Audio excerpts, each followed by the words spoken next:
All right. So I want to start it out by saying thank you for taking the time to come see us, and sorry about the confusion last night. No problem. My pleasure. Awesome. So this is Greenlight Radio in Boulder, Colorado on 95.3 FM. I'm the Helix, and we're chilling here with LB, or Lyrics Born. Word. So let's get it started. So when and how was your, when did you get started in hip hop, or what was your first experiences? You know, my first experience, I was probably like kindergarten, first grade, I guess, when I first heard Rapper's Delight. That was the first hip hop song I had ever heard, and I think from very early on I knew I wanted to be some type of artist or performer, but it wasn't really until I heard that song that I knew exactly what kind I wanted to be, And from that moment on, it was a rap. So, and I've just been writing songs and rapping ever since. That's awesome. Long time. Yeah. So where does the name Lyrics Born come from, or what does it mean to you? I started off when I first started making records. I started off as Asia Born, and then Lyrics Born was just kind of a nickname that stuck, and so I kept with it, and so here we are today. That's cool. Do you have any upcoming albums or tours that you're... Well, that's funny that you should ask that, Helix, because yes, I have a mixtape out right now, the Lyrics Born Variety Show Season 4, and you can pick it up. It's in stores, but you can also pick it up at lyricsborn.com, both on CD and digitally. And then this past Tuesday, we just dropped a new single and a new video.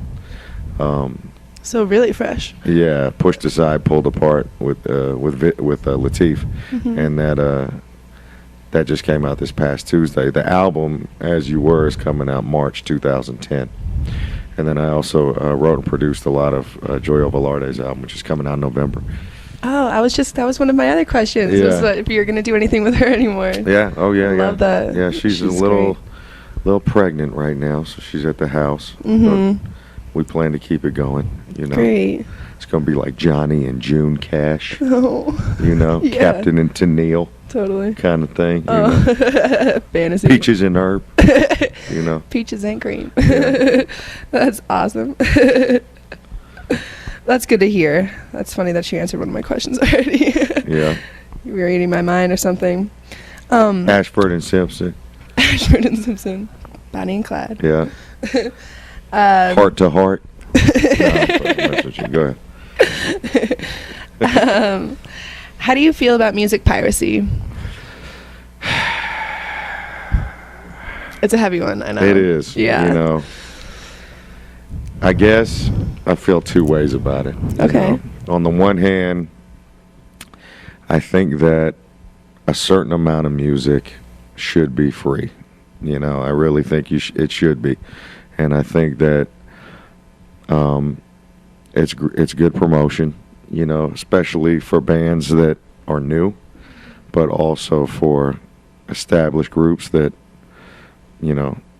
want their singles heard, and I think that on a certain level, I think certain music should be free. On the other hand, especially being an independent artist my whole career, I think that it's really important to support those artists that you love, because we're not really able to do what we do unless what we do generates income, and unfortunately that's the truth, but I know I'm not going to win that argument with a lot of people, but that's just honestly the way that I feel. So I think that in the future, on the one hand, I think the record companies, and they kind of shot themselves in the foot because they never really looked to the future enough to figure out some way to accommodate both sides of the coin, And I think also, I'm a fan before I'm a musician, and, I got tired of buying albums that had, one good song and then you paid for 15 bad ones. You know what I mean? And I think that in itself is a crime. But so, I mean, with that, I can certainly see the logic as to why you would opt not to pay for an album, you know what I mean?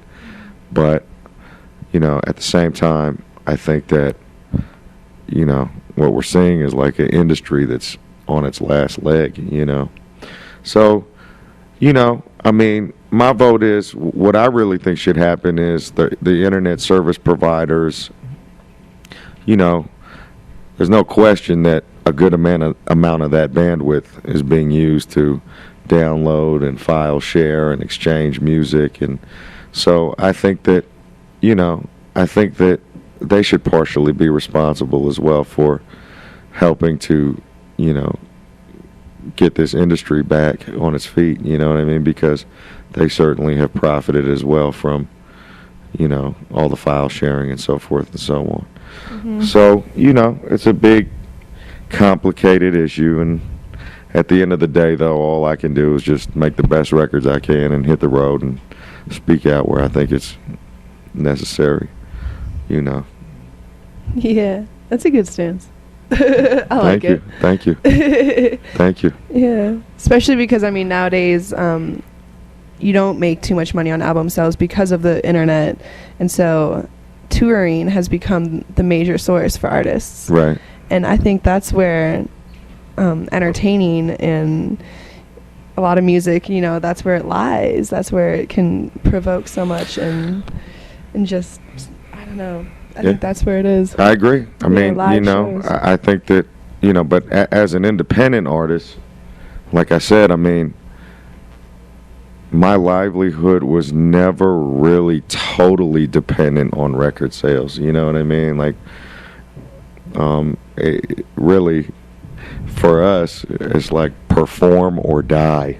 Yeah. You know what I mean? So that was just kind of, you know, since day one, a large focus on what I do has always been put on performing and touring. Yeah. You know, and so that's why, you know, that's why we do, on a slow year, 100 dates a year, you know, and on a big year, 200 dates a year, you know. Mm-hmm. So, but I love it though, you know. I mean, I really love it. I mean, I love waking up in a new city every day and, you know, just seeing something new every day, and I love interacting with people, and I love the excitement of shows and traveling and everything. So, but I like to think I'm built for it, you know what I mean? Some people just aren't, you know, and I can certainly understand that because it's grueling, you know. That's perfect. Thank you so much. Thank you.